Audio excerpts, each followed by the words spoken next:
welcome to the Anthroposcreen YouTube channel. I love movies, and this channel looks at the world through the lens of the civilization that could result from this unprecedented crisis. So naturally, apocalyptic films are my favorite genre, and in this video I've listed every movie I've seen and ranked them from the bottom 30th all the way up to the first. So let's get into it.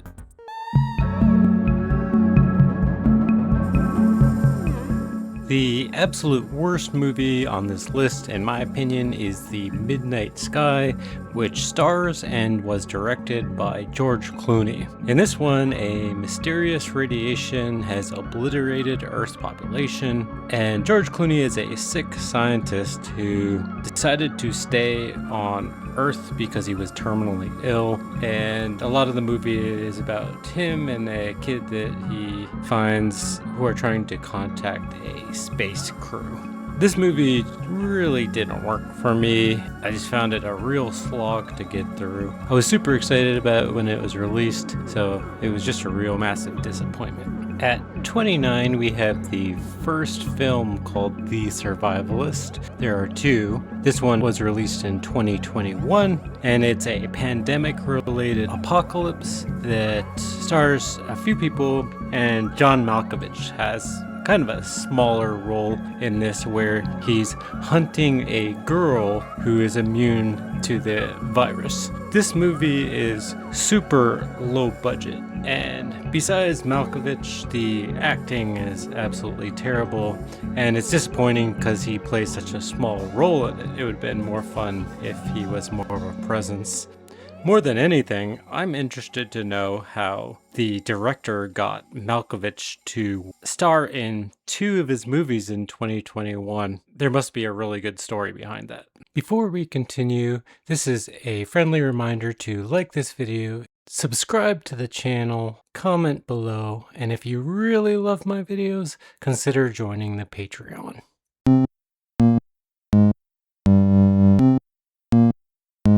The next 5 movies on this list are all big budget Hollywood action movies, and personally, these are just not my jam. At 28, we have the movie 2012, which was directed by Roland Emmerich and stars John Cusack, and it answers the question that nobody asked: what happens if all of the different natural disasters that we know of happened at one time? At 27, we have The Day After Tomorrow. This is also directed by Roland Emmerich and stars Jake Gyllenhaal. Emmerich has made a lot of world-destroying disaster movies like Independence and Godzilla as well. In this one, climate change is causing all these natural disasters, which should be appealing to me. It's just they're happening at an unrealistically fast rate and at super high level. And the delivery is just not my style, as I mentioned before, so it's down near the bottom of the list. At 26, we have the oldest movie on my list, which is Waterworld. The director of this one also made Robin Hood with Kevin Costner, which is one of my favorite childhood movies. I had that on VHS and I watched it on repeat. Waterworld was the most expensive movie ever filmed at that time, and it completely flopped in the box office. This one's about a world where the sea level has risen and a bunch of people just live on watercrafts. I saw this at release and it didn't work for me either. I can't remember all that happened in the movie, and I don't really have interest in rewatching it. At 25, we have Elysium, which stars Matt Damon and Jodie Foster. It's directed by Neil Blomkamp, who did District 9 and Chappie. So if you love those ones, you might want to check this one out, even though it's so low on my list. This is one of several apocalypse dystopia combinations where there's this massive wealth inequality and a pocket of civilization lives in extreme wealth while everyone else is suffering from the consequences of the collapse of civilization. This one just didn't work for me, maybe because Matt Damon just looks so terrible with a shaved head and it's really distracting. At 24, we have the Book of Eli, which stars Denzel Washington and is directed by the Hughes brothers, who you might know for Menace to Society and Dead Presidents. This one is a sword action post-apocalyptic movie, which is just a weird combination and not what I'm looking for in my post-apocalyptic movies, but it might be worth checking out.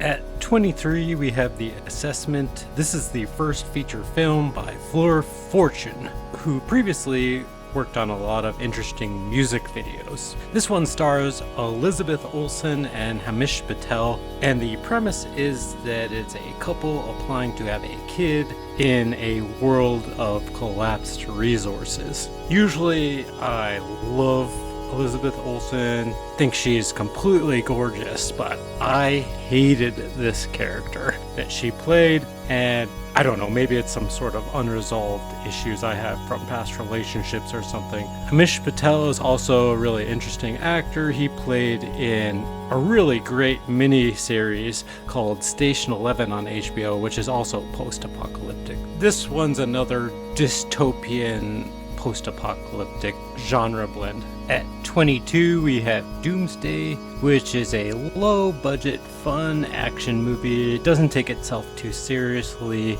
The movie is about an isolated pandemic, and it's fun if you're in the mood for this kind of lower-budget action movie, but it really can't compete with some of the movies that are higher up on this list. At 21, we have The End We Start From, which includes a small role from Benedict Cumberbatch. I wish he was more of a major role in this movie. Maybe I would have liked it more. I found Jodie Comer's character to be really unbearable. She had the quirky British self-absorbed persona that really makes some movies really difficult to watch for me. I felt the same way with Florence Pugh in We Live in Time.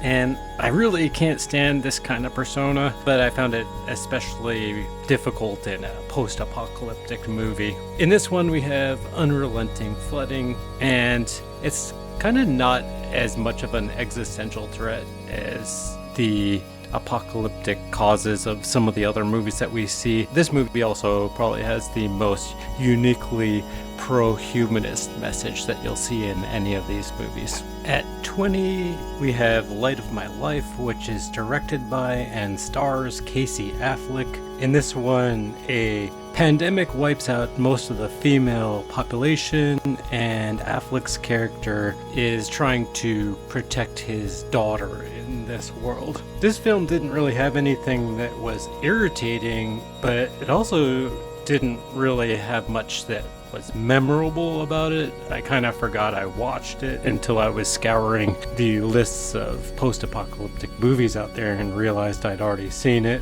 This is fairly low on my list, but has a pretty high Letterboxd rating score, so it's one that many other people like and probably would put it higher on their list. At 19, we have the other Survivalist title from 2015. This one includes Mia Goth in one of her earliest roles. I wish she was cast as the main role because I find her absolutely captivating in everything that she does. The main star has a pretty sick mullet, but that's the only memorable feature of this movie, to be honest. In my opinion, there's nothing in this movie that really sticks out among the genre. At 18, we have Into the Forest, which is an A24 film starring Elliot Page. In this film, there's a technological power outage collapse of society, and Page's character is isolated in a beautiful cottage. Besides that, the film is largely forgettable. Nothing really stands out in my mind, so it's in the middle of the pack. At 17, we have Z is for Zachariah. This one stars Margot Robbie, Chris Pine, and it's actually the second appearance for Chiwetel Ejiofor, who is also in the movie 2012. This movie is a really strange one. It's a love triangle in a post-nuclear radiation catastrophe, and it's just a weird meshing of genres that kind of works for me. It's a remake of a British film that I haven't seen, and the director also directed Compliance, which is in some weird ways similarly sexually awkward type of movie. So if you like that one, maybe you should also check this one out. At 16, we have the French language film Acide, which is a unique scenario where acid rain is causing an apocalypse, and the subgenre of apocalypse movies where the apocalypse is happening in process in a sudden and rapid rate tend to have a disproportionate presence in the top half of my list. We'll have a few more examples like this. I liked it a lot. This one worked for me, but your mileage may vary.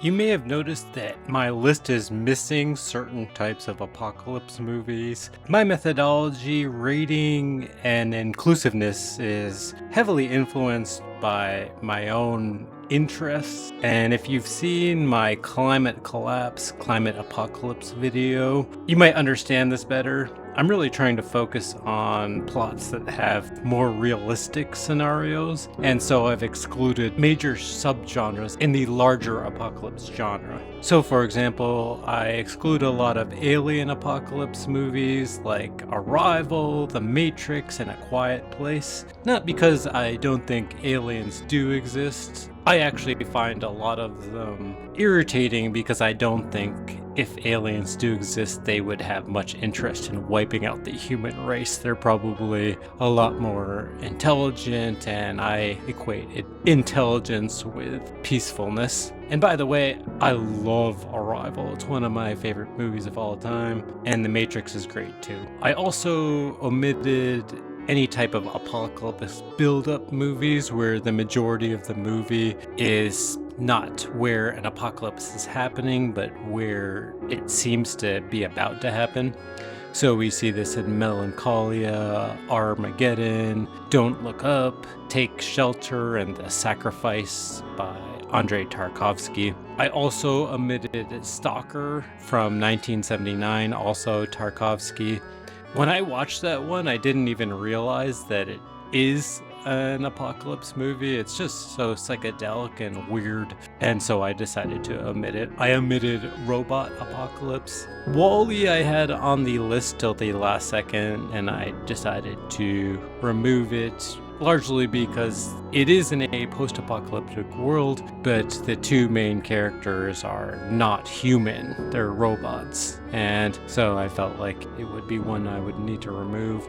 And any movies where artificial intelligence or robots are causing the collapse of civilization and there's any kind of like battle, I decided to omit those. I omitted societal breakdown films like Civil War, where there wasn't a complete collapse of society. In that one, there's an American Civil War. I omitted films that mostly take place in space. So Interstellar is a phenomenal movie, but the majority of that movie takes place in space. And I think there's a lot more to it than just apocalypse. Also, because I like to focus on realism, I ignored any movies that revolved around superheroes like Avengers, Infinity War.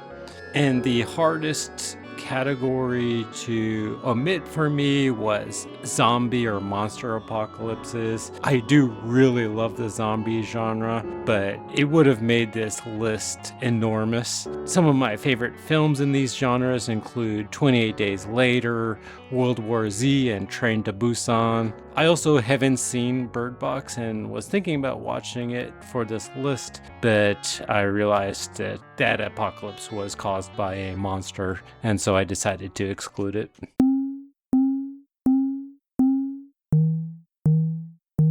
To start off our top 15, we have Vesper, which is another dystopia and post-apocalyptic film where the wealthier parts of society are isolated. In this one, genetically engineered species have escaped into the wild, wiping out all of the edible plants in the world. The premise of this one allows for a very creative and memorable world and visuals, but the story and pacing kept it further down the list. At 14, we have Leave the World Behind, which stars Julia Roberts, Ethan Hawke, and a smaller role with Kevin Bacon. This one's directed by Sam Esmail, who is famous for the Mr. Robot TV series, which is one of my favorite TV series of all time. This one documents an apocalypse caused by a cyber attack, and the way that technology is used to attack humans to cause disastrous attacks on society are really interesting to watch. Definitely check this one out. At 13, we have The Happening, which stars Mark Wahlberg and John Leguizamo. And I really love the fact that the two main characters are a science teacher and the other one is a mathematician. And I also really love the environmentalist morals that underlie the storyline. This one is written and directed by M. Night Shyamalan, who is a very divisive director. I love most of his movies, but this is the lowest rated Letterboxd score of all the movies on my list, and on Rotten Tomatoes it has a 17% critic score and a 24% audience score. So this one's not for everybody. At number 12, we have Concrete Utopia. This is a Korean film, but the director is relatively unestablished. I just really love the entire Korean film movement. There's so many great movies coming out of Korea, and some of the best directors of our time come from that country. This one is an earthquake disaster movie and starts with some really horrible CGI. Some of the worst CGI I've seen in a really long time. But once you get past that, the movie's really great. It basically revolves around one surviving apartment building and has some of the best social commentary that I've seen in any of the movies on this list, and really some of the most expertly delivered comedic relief of all the movies on this list. Some of the films on this list can be really super intense, so it's nice to have some levity. I'm giving the 11th spot to Greenland, which stars Gerard Butler. And the director is a really interesting one here who's been in and out of favor. In the 90s, he released some really awesome 90s action movies, including a few with Jean-Claude Van Damme like Sudden Death and Universal Soldier. He did Last Action Hero and The Crow and Days of Thunder. I think that the Marvel movies really destroyed this kind of action movie genre, but he's back at it with Shot Caller as well, which is another recent great action movie. Greenland is a comet disaster movie where Gerard Butler is trying to bring his family to Greenland, where there's a bomb shelter that could protect them and other members of society. It's hard to explain. This is a Hollywood blockbuster action movie that I don't usually love, but this one just really works for me. And it is unfortunate that it appears to have inspired Trump's foreign policy in his recent presidency. We need Greenland for national security and even international security, and we're working with everybody involved to try and get it. But we need it really for international world security. and I think we're going to get it. One way or the other, we're going to get it. We have Time of the Wolf, which is directed by an art house German director who brought us Cachet and The Piano Teacher. It's the first serious dystopian film that I ever saw. I actually watched it at the Toronto Film Festival when it was released. It stars Isabelle Huppert and falls into the extremely dark and extremely bleak category of post-apocalyptic films in this list, and it's really delivered at the quality you would expect from such a renowned director. So if you're into this kind of film, definitely check it out. Very different from the other French entry on this list though. At 8 we have It Comes at Night, which is another A24 produced film. This one is directed by Trey Edward Schultz, who you might know from the absolutely amazing film Waves. And it stars Joel Edgerton and Christopher Abbott, who you probably recognize from a lot of really great movies. The rating of this one is not super high on Letterboxd, but I completely loved it. It's another pandemic story, but just a masterful delivery, I think, from Trey Edward Schultz and the actors in this one. At number 7 we have I Think We're Alone Now, which stars Peter Dinklage and Ellie Fanning and has some minor roles from Paul Giamatti and Charlotte Gainsbourg. In my opinion, Peter Dinklage completely knocks it out of the park. He's perfect for the role. He just plays this sad, traumatized character so perfectly. It's a typical pandemic-related apocalypse movie. The Letterboxd score is relatively low compared to other movies in the top 10, but I really loved it. At number 6, we have The Road. This one stars Viggo Mortensen and has a small role from Guy Pearce. This is based on the book The Road, which is by far my favorite book of all time. It's written by Cormac McCarthy, who also wrote No Country for Old Men. The Road is related to a mysterious nuclear disaster, and it's about as extremely dark and bleak as it gets, extremely violent. I enjoyed the film, but I think it could have been even better if there was a more established director who worked on this one. If that was the case, I'm sure it could have been higher up on the list.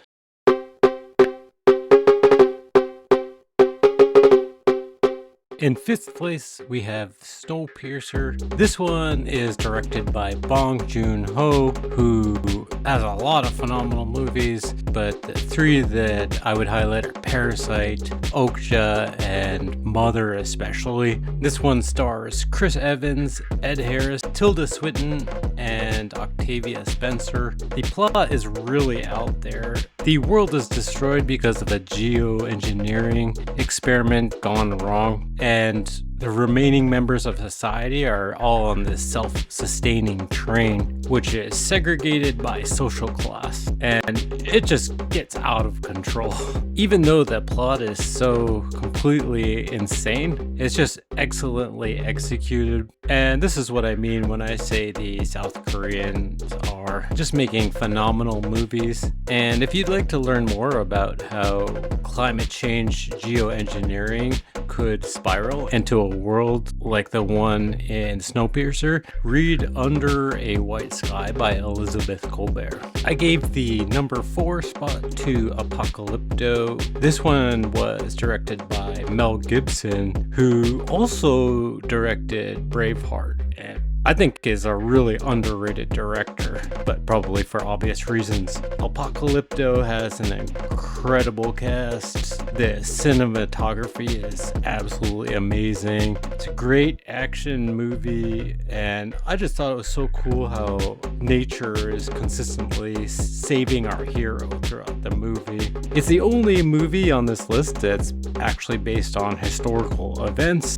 If you'd like to learn more about the Mayan civilization, I highly recommend Collapse by Jared Diamond, where he explores how the Mayan destruction of the nature around civilization was a major factor in the civilization's collapse.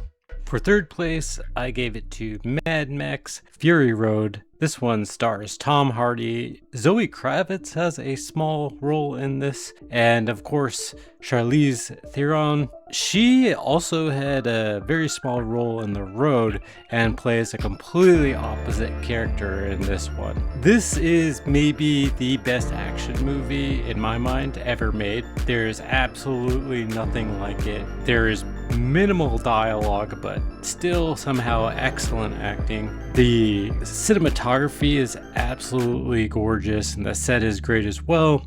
And the majority of the movie is just an action-packed car chase. It's gloriously weird in the best ways possible. And if you do get a chance, I highly recommend seeing it in theater. It's just absolutely phenomenal. In second place, I'll give this one to The Rover, which is another A24 film. This one was co-written by Joel Edgerton, who I mentioned before, from It Comes at Night. And this one stars Guy Pearce and Robert Pattinson, and it was kind of the start of his acting renaissance. And I gotta start by saying that the acting in this movie is just absolutely phenomenal from my perspective. The mood is set perfectly. It's filmed in gorgeous location. Australia is just perfect for a post-apocalyptic backdrop. And the vibes of the movie is super real and extremely violent. In my opinion, this is the most underrated film on the list, and the Letterboxd score is relatively low compared to the other movies that I've listed in the top 5. But I really think it deserves this second place spot. And the very top position in my post-apocalyptic film list goes to Children of Men. This one stars Clive Owen, Julianne Moore, Michael Caine, Charlie Hunnam has a role, and for the third time on this list, we have Chiwetel Ejiofor. Hopefully I'm saying his name right. In the movie, Clive Owen is just absolutely perfect. He plays a distraught man in this post-apocalyptic environment in just a perfect way. The vibes of the movie are perfect. The cinematography is gorgeous. The pacing is perfect. With any movie that's at this level, I don't think you can explain just why it's such a phenomenal movie. It just has to be seen. And often with these films, there's just this unanimous consensus that, oh, it's one of those movies. Hard to argue that it's not one of the great movies ever made. I didn't look at the Letterboxd scores before I compiled this list, and it is the highest rated film on the list on Letterboxd, and I just knew it had to be at the top of the list when I was putting this together. This is a must-see.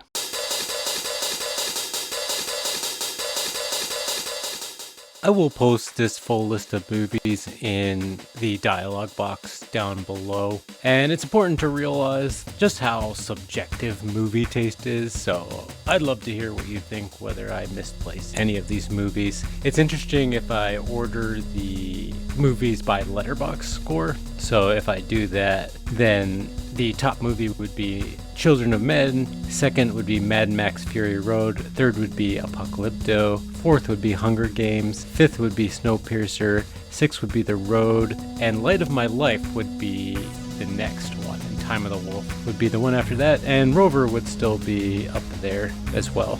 Just slightly different order. And it's also really interesting if you look at the lowest Letterboxd scores, with The Happening being the lowest rated movie on the list. The John Malkovich Survivalist movie would be second worst. The French movie Acide is the third worst, and all of those are below The Midnight Sky. So just goes to show, I even love some movies that are disliked by a lot of people, so there's no shame in that. The main point of this channel is I'd like to explore the potential of climate change to collapse civilization and the effect that has on us and should have on us going forward. I think people are really psychologically unequipped to respond to the threat of climate change. And in my opinion, I see watching these post-apocalyptic movies as kind of like exposure therapy. And I talked a little bit in the climate anxiety video about how Marcus Aurelius would remind himself every time he tucks his kid in at night that the next morning his kid might not wake up and might not be alive, and he should be prepared for that outcome. And to me, it's kind of similar in how I watch these post-apocalyptic movies. They help me mentally prepare for the worst case scenario of where we're headed. I would love to see a scientifically realistic post-climate change apocalypse story. I think all of these movies miss the mark in interesting ways, and some of them are accurate in some interesting ways too, even if they're not that serious as movies. If you watch my climate apocalypse video, one of the conclusions in that one is that even scientists seem irrationally averse to thinking about climate collapse. There's really not much research into what is the probability that climate change could collapse civilization. And I think part of the reason why is because most people are just incapable of facing such an enormous existential threat psychologically. Anyway, I do highly recommend checking out that video. Thanks for sticking around this long, and see you in the next one.